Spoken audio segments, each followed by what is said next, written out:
Thank you guys for tuning in to my YouTube channel. All right, before we get into it, just want you guys to go and hit that subscribe button. Just go ahead and murder that subscribe button. Now that we got that out of the way, let's go ahead and get into it.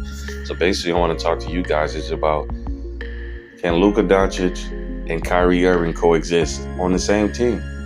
The reason why I bring up this question is because the fact that I know that Dallas, a lot of people say that Dallas got lucky and got to the Western Conference finals last year, and it was just a fluke, and it just had a lot of stuff had to play out. It was more about Phoenix dropping the ball than Dallas rising their game up to another level. But the simple fact is that I think that it can work. I think it's 50-50. I think it can work if Luka Dončić is willing to play more off the ball, which means that he has to trust. At some point, he has to trust his teammates more. If he can't trust Kyrie, then it's just Luka Dončić. To me, in order for him to take the next step, he has to trust his teammates more. Kyrie Irving, he didn't do it when he had Kristaps Porzingis. That's why Kristaps Porzingis wanted to get up out of there. He's didn't do it. He's not doing it with Christian Woods, which is why they have Christian Woods like pretty much their bench, so that when Luka Dončić goes sit down, Christian Woods pretty much takes over the offense, and Christian Woods can be Christian Woods type thing. But it's crazy to me. It's just a simple fix. Either Luka Dončić plays more off the ball and shares the workload with Kyrie Irving, or if he don't, then he pretty much Kyrie Irving gonna be on the first team smoking in the summer. It's just that simple to me. If now the sacrifice is that Luka Dončić, I know he's averaging 33 plus a game. That scoring average gonna have to drop down to maybe like 28, 29 points a game, and he could damn near possibly average a triple double. If he's willing to play more off the ball, which means that he's gonna trust Kyrie Irving to share the workload with, and he's also gonna start trusting his teammates around him more, which is gonna do nothing but be positives. In my opinion, I see nothing but positives from that, from the fact that it's going to boost y'all chemistry up, team chemistry up. It's going to boost the environment around them up. And it's just, it's going to give them, I think that's their best chance of legitimately competing for a championship.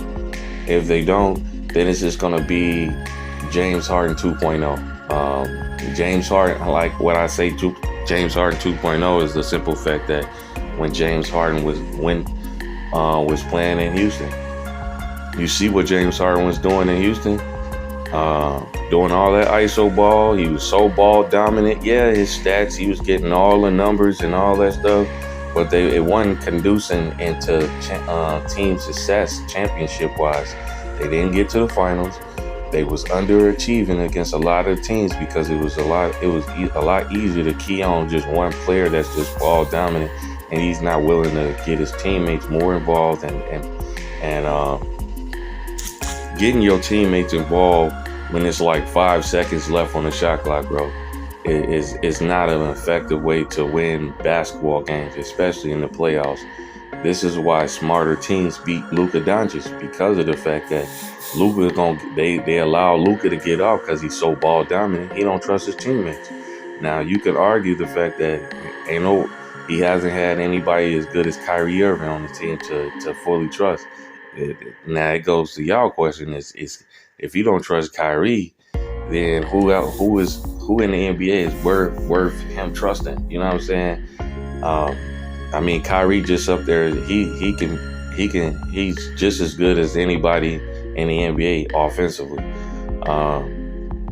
But to me, in order for this to work, obviously he's going to have to share the workload with Kyrie. Now, I know a lot of people feel like why should he have to adjust his game when it's Luka Dončić team. Well, superstars, no matter who team it is, everybody has to at some point.